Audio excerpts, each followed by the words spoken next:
Now, on News Talk 105.9 WMAL. O'Connor and Company. It is 7:06 on a very busy Monday morning, getting you up to speed with everything you need to know while you're on the go. It's America's Morning Show, O'Connor and Company, with Larry O'Connor and Julie Gudlock. Whew. Whew. You did it. It's been a coffee morning today as we get flying into the week. Face first, coming up in 30 minutes at 7:35, we'll speak with the CEO of Brave Books. That's the publisher that's doing all these great new children's books. Yeah. That much needed. Don't involve drag queens or gender issues. That's all coming up. Joining us right now is Joe diGenova. That's his real name. He doesn't use fake names. Like our president of the United States, when he was vice president, Joe diGenova used pseudonyms for his emails when conducting official business. And some of these emails, strange, Joe, they were the ones that involved discussions and plans for meeting with the prime minister of Ukraine, or a speech he was giving, or excuse me, a phone call with the president of Ukraine. And when using his fake name, Robert L. Peters, he emailed the information regarding those two Ukrainian high-level conversations. He emailed it and copied his son, Hunter, and Hunter's business partner, Devin Archer. Joe, I think that's damning evidence, isn't it? Oh, silly you, Larry. Oh, silly you. Just thinking that the obvious means what it is. Well, of course it is. This is what in the law we call concealment. And concealment is part of something we call consciousness of guilt. And the reason you use concealment is to prevent others finding out what you're doing. This has nothing to do with convenience or cleaning up your inbox from your regular official email. You don't copy your son on official business if he's just a private citizen, as Mr. Wegman reminded us a few minutes ago. Yeah. No, what you see now is this is the huge amount of evidence which shows why the failure to investigate the President of the United States properly with a properly appointed special counsel, the President and his family, and you must underscore, and his family, is such a disgrace, and why Merrick Garland will go down in history as the most corrupt attorney general ever to be appointed by anybody. Even if he never spends a day in jail, he will exceed the excesses of John Mitchell and others. I mean, he is remarkable for his ability to look stupid while coming out to deliver a simple statement. He looks like a hostage every time he does it, every time Garland comes out. But what you see is a very big lie, a very, very big cover-up, yes, and the concealment reflected in the use of pseudonyms. Robert L. Peters, Just think of it, the vice president of the United States using a pseudonym. And I know what Jay Carney said about, well, this is to help make sure that their inboxes are open and that they can get really important stuff done. Let's remember when concealment started. It started under Obama. Biden learned well from Obama. He learned that he could lie, that he could get away with anything he wanted, that he could be briefed by John Brennan on how Hillary Clinton was going to use a false story about Russian interference in the election to justify her loss.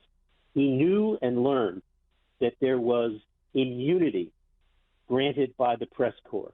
Mm-hmm. And once you have concealment and immunity from the press corps, you have massive public corruption, and you get the tens of millions of dollars that have gone to the Biden family. There isn't even a doubt now among the Democrats. They don't say, well, you don't have any evidence that the family got any money. They don't even say that anymore. Now it's, well, you have to show us that money went directly into Joe Biden's pocket. Otherwise, there's no there there. That, of course, is utter nonsense. If any other presidential family had taken in the tens of millions of dollars from foreign governments, foreign oligarchs, and foreign corporations and entities, there would be legal action immediately. But we don't have a Department of Justice anymore, sad to say. Yeah, I'll say. And by the way, I mean, obviously the revelation that Joe Biden used pseudonyms for his official government emails, and those emails included copying Hunter Biden and Devin Archer for discussions about Ukraine, the president of Ukraine, prime minister of Ukraine, where Hunter Biden and Devon Archer were making millions of dollars from corporations in that government. That's a huge news story. It's a huge breaking development in the investigation. We've put together, Heather Hunter, our great executive producer, put together a really elaborate montage of the coverage this weekend from ABC, NBC, CBS, CNN, MSNBC. I want you to hear it. It's really thorough. Here we go. Yeah, that's it right there. Yep, there you go. That's it. Literally, Newsbusters now has covered this. ABC, NBC, CBS, CNN, MSNBC, literally 0 minutes of coverage. Thank you, Media Research Center. That is, of course, the complicity of the mainstream media in the cover-up. The concealment is perfect when the press is involved in the concealment. And they are absolutely aware that the Bidens have committed crimes. And any effort on their part to deny that just shows how corrupt the media is and how useless, utterly useless it has become to the general public.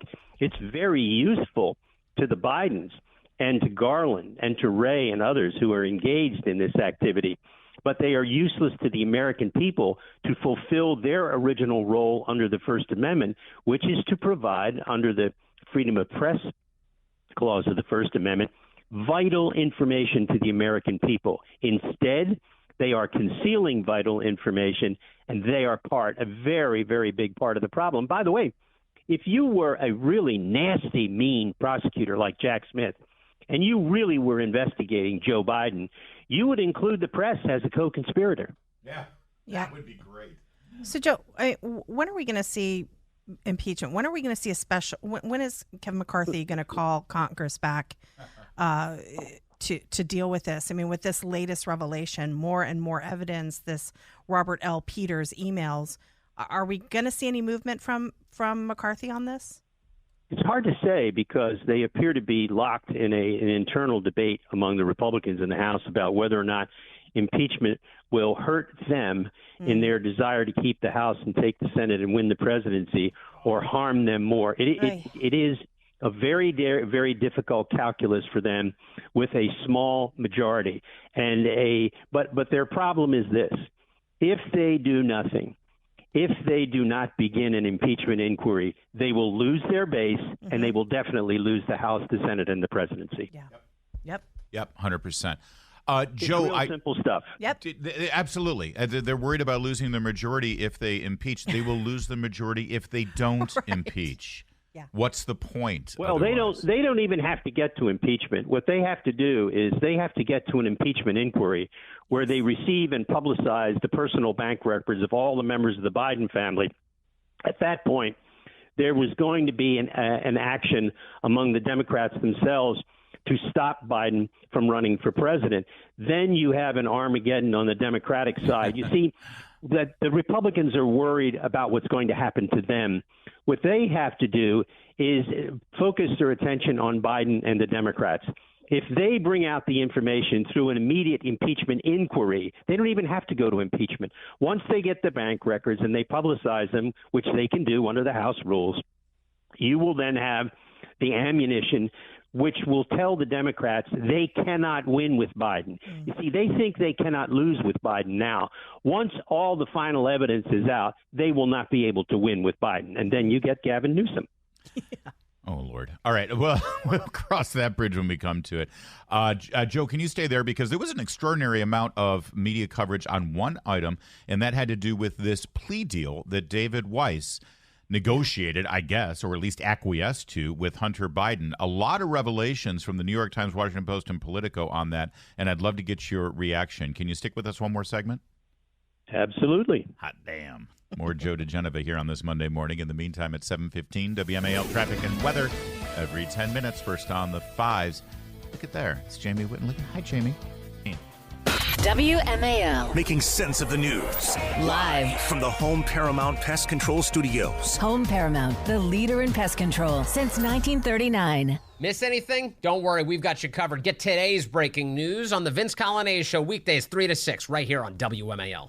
Continue with Joe diGenova here on this Monday morning because the corruption of the Biden administration. By the way, all of this about the fake email address and Vice President Joe Biden conducting business under a false name, specifically copying his corrupt son and his corrupt business partner. Let's forget, Devin Archer was CC'd. Devin Archer's on his way to jail right now. Hunter Biden is under federal investigation, and he was copying them using a fake name, and you only use a fake name not to clean out your email box. You use the fake name to avoid FOIA requests or any other subpoenas. Joe, all of that, people are losing sight of this. Who was president during all of that? That's an Obama administration scandal. Barack Obama was president of the United States, and you can't tell me he didn't know that everybody under him, from Hillary as Secretary of State to Joe Biden as Vice President, were doing these things with fake emails. Well, there's no doubt about that. He Jay Carney, during a press conference, acknowledged that there were things like this going on. In fact, Obama had a pseudonym. Yeah. And so the questions become, the concealment was known. What did they think was going to happen when you're having concealment and you're hiding things from Freedom of Information Act requests? Only Democrats can get away with this. Right. If a Republican did this and started this, there would have been an immediate scandal, no matter what the explanation was, from the podium of the White House. This is, again, an example of the corruption of the press. This should be a gigantic scandal with the mounting evidence in the press. But the press is on autopilot for the Democrats. It's very, very simple. But, of course, part of the reason why we think there should be an impeachment inquiry is because of the conduct of U.S. Attorney David Weiss, who has been investigating this going on 5 years now. And we've learned, and of course, ironically, he's been named as the special counsel because, he's independent. But, Joe, you saw the New York Times, Washington Post, and Politico all had stories this weekend about the extraordinary machinations and negotiations where it looks as though basically Hunter Biden's attorneys, they wrote the plea deal. It didn't emanate from the U.S. Attorney's Office. It came from the defense lawyers. And they specifically threatened to call Joe Biden as a witness if they didn't get a plea deal. And it looks like the DOJ acquiesced. Last thing we want is the president to be called as a witness. Did you read this? And did it seem kosher to you? Well, yes, I did read it, and as a former United States attorney, I was embarrassed by the level at which David Weiss allowed himself to be manipulated by the defense attorneys. But by the way, the defense attorneys were in league with Maine Justice. They were talking to Maine Justice at the same time they were talking to David Weiss, so that they knew what they could get away with. They told Merrick Garland and Lisa Monaco, the Deputy Attorney General, that they were dissatisfied with the cooperation in Delaware, and they were demanding them to intervene and not make him a special counsel so they could manipulate the process and eventually appeal to Maine Justice if they didn't like the deal. There was going to be no plea agreement at all. There were going to be no charges against Hunter Biden. That was how this thing was headed until the IRS whistleblowers became public. And then David Weiss decided, well, I think I'll be a little bit of a U.S. attorney.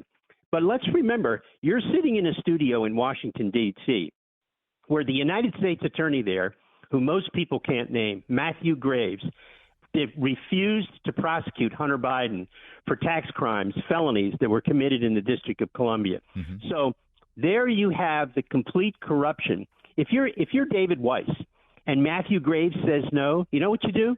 You pick up the phone, you call Merrick Garland, and you say, hey, pal, you tell this guy Graves to get out of my way. Yeah. That's what a real U.S. attorney does. But David Weiss didn't do that. You know why? Because he wants a federal judgeship. Yeah. He's never going to get it now. Yeah. And by the way, other reports coming out that David Weiss back in 2010, he celebrated a huge conviction with then Attorney General of Delaware, Beau Biden. Listen, Joe, you've been saying from day one here on this investigation that David Weiss is in the middle of it. You don't become U.S. attorney in Delaware unless you're in bed with the Bidens. So I do want to shift gears real quickly. It's kind of a constitutional question, but you are a former U.S. attorney. You sort of know that document.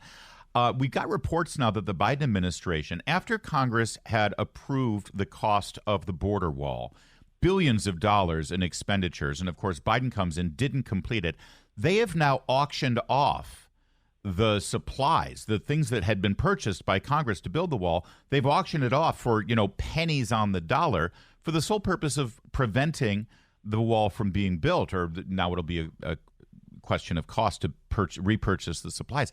Can they constitutionally do that? I thought Congress controlled the purse strings. If Congress said this money is to be use to purchase and build a wall, the administration can just say, yeah, we're going to sell it off and we're not going to do what Congress told us to do with that money? Well, it's an interesting constitutional question. As you know, both Biden and Obama stated publicly that they couldn't do things because of the Constitution, and then went ahead and did them anyway in violation of the law, even though they knew what they were doing was illegal. And the reason they did that was that they knew that it would take the legal system years to catch up with them, and by then it would be too late. And that is exactly what you're seeing play out here. It doesn't matter to them that what they are doing is questionable legally or constitutionally. They don't care, because they know as long as they have an attorney general, a solicitor general, who will argue in the Supreme Court the dumbest things you have ever heard coming out of the mouth of a solicitor general, this is what you get. The American people, we think, elected this clown. This is what you get when you elect a thug from Wilmington, Delaware. Remember, Delaware is Mississippi 1964. Don't ever forget it. Yeah, Joe, and thank you. I'm retrospect. What a naive and quaint little question of mine. Hey, that's unconstitutional. Joe Biden can't do that. What the hell am I even thinking? The press might get wind of it. Right. Joe, thank you as always, sir. Appreciate it. You bet. You bet. Now, On News Talk 105.9 WMAL. O'Connor and Company.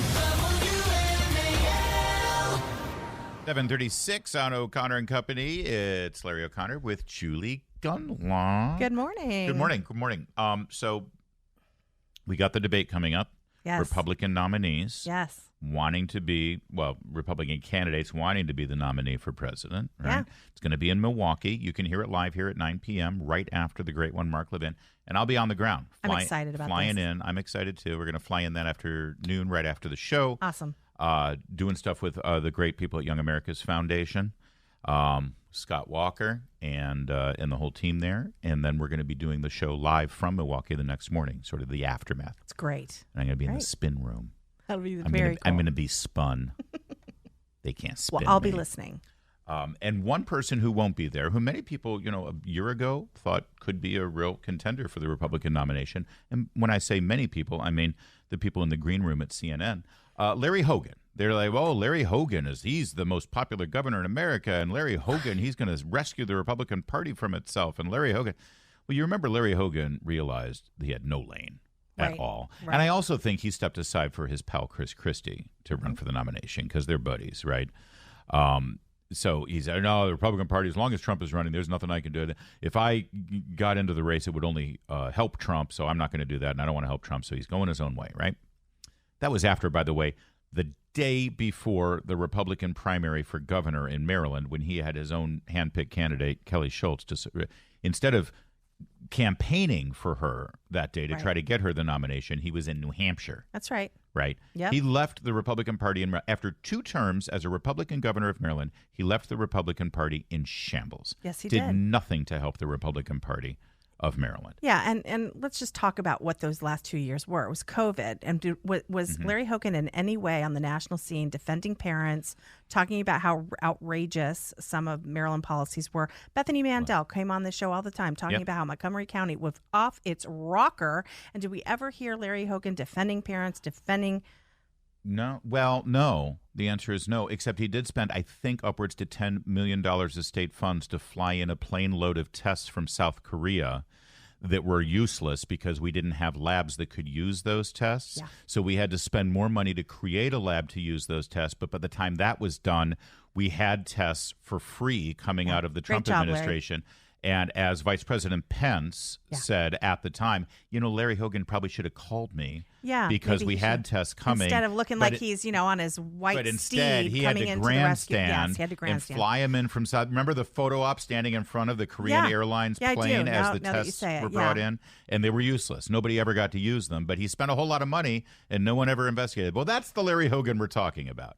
So yesterday, he was on TV because, boy, oh boy, they love putting him on TV. And, here's what he had to say about where things are politically in this country right now. a point that we've never been in this country, where 2/3 of the people are not interested in voting for the Republican or Democratic nominee, the likely nominees.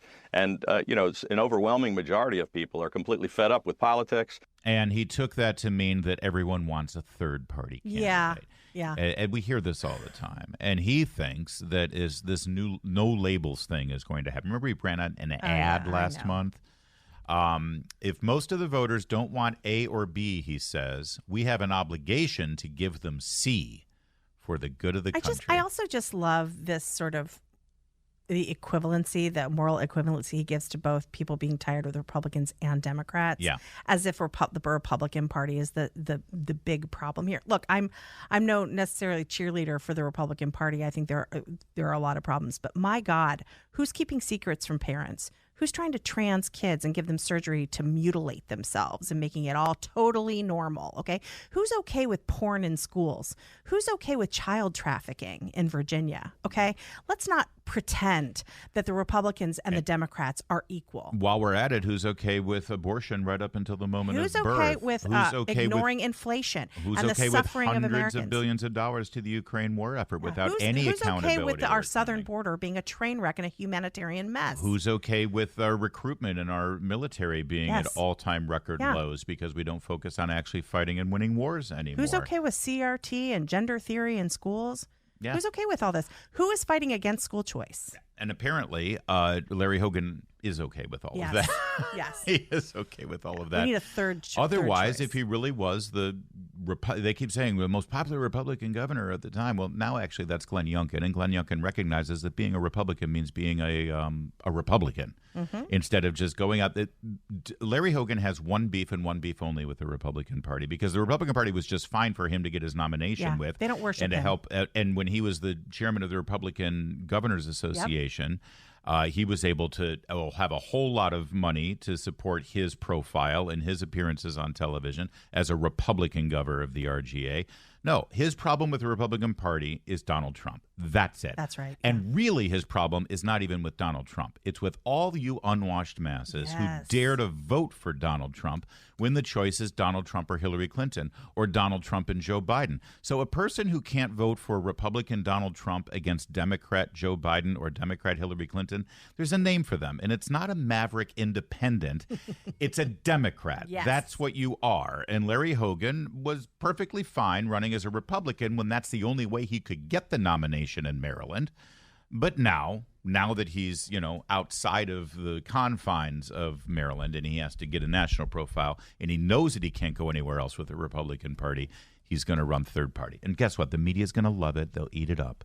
They'll absolutely love it. What would be amazing is if he ran as a Democrat. Yeah. Then look what happens. Yeah, let's Because see. politically, he's actually more aligned with Democrats at this point, considering 100%. all the things that you just laid out that he never spoke out against when he could have as governor. So you guess by his silence, he acquiesces. He's fine with sanctuary cities. Oh, but he gave a speech about sanctuary cities. Yeah, but he didn't do anything about it. He never did anything. When Nope. it happened under his nose. And so he's actually more politically aligned with the Democrats. But if he ran as a Democrat, where he could actually be competitive, then the media would turn on him. Yep.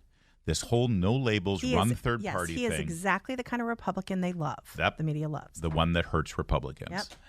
It is 7:43, and if you're losing your hair like Larry Hogan did, you might want to talk to PAI Medical Virginia. PAI Medical Virginia will help stop that hair loss and actually help you grow your hair back. I know because, well, like Larry Hogan, I lost my, well, not exactly like Larry Hogan. I guess he did lose his hair during chemo, and I should be nice about that. Although a lot of people's hair grows back. I think he likes the bald head. We've spent enough time on this. I think he had a comb over for a while, too, and now he's got... Anyway, 44 sold, 8443 sold. Debbie has thebuyers.com.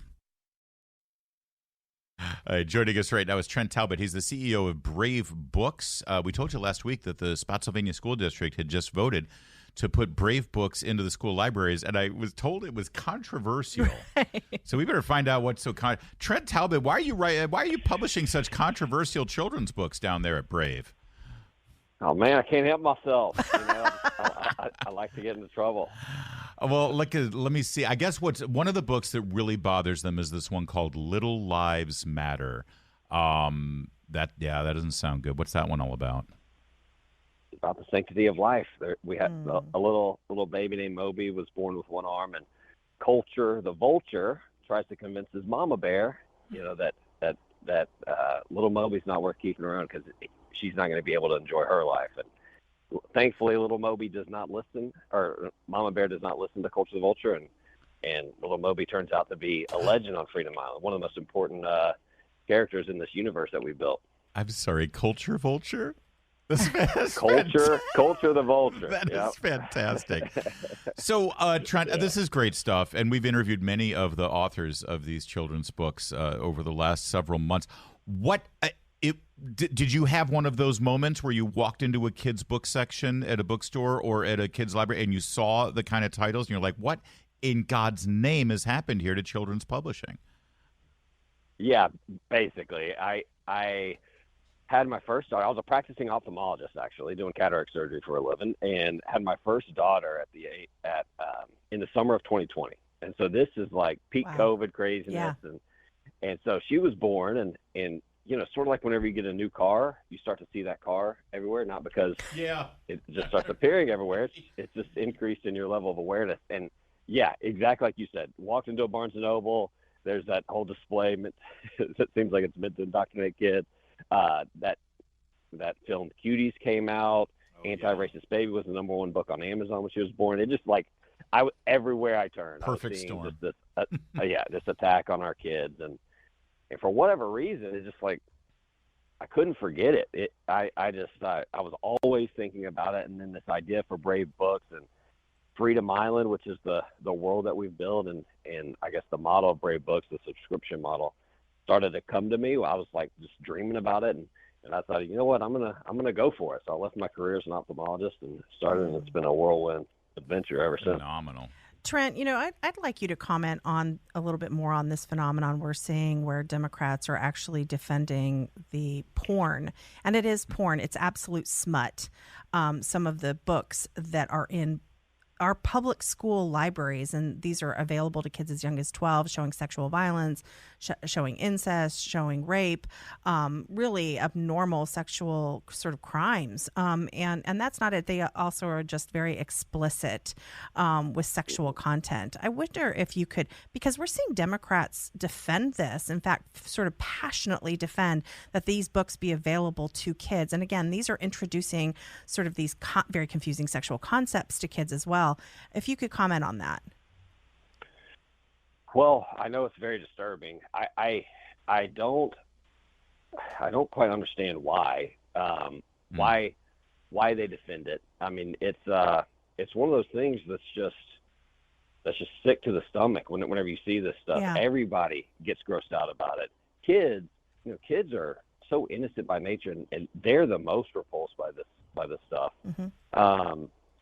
And then, I think the vast majority of parents disagree with it. I don't understand why they're against removing this stuff. Yeah, and they're so intent on keeping it there. Angry about it. And they're calling it book banning. Right. Book burning. Who does that? Nazis do. Right. If you're against these. But guess what? Do you know what group in this country has banned more books than any other group? Librarians. Yeah. It's their job. Yeah. They can't have every book in the libraries, but they need to have more of these Brave books for the children's section. Definitely. Trent Talbot, I'm glad you're not an ophthalmologist anymore. Let's face it, that's boring. You're a publisher now. Congratulations. That's right. Thank you, Trent. And you hooked up with Kirk Cameron, and you get to do all this stuff. Well done. And thank you for joining us, and thank you for doing this. BraveBooks.us is where you can see the whole collection. Thank you, Trent. Thanks for having me. It is 7:53.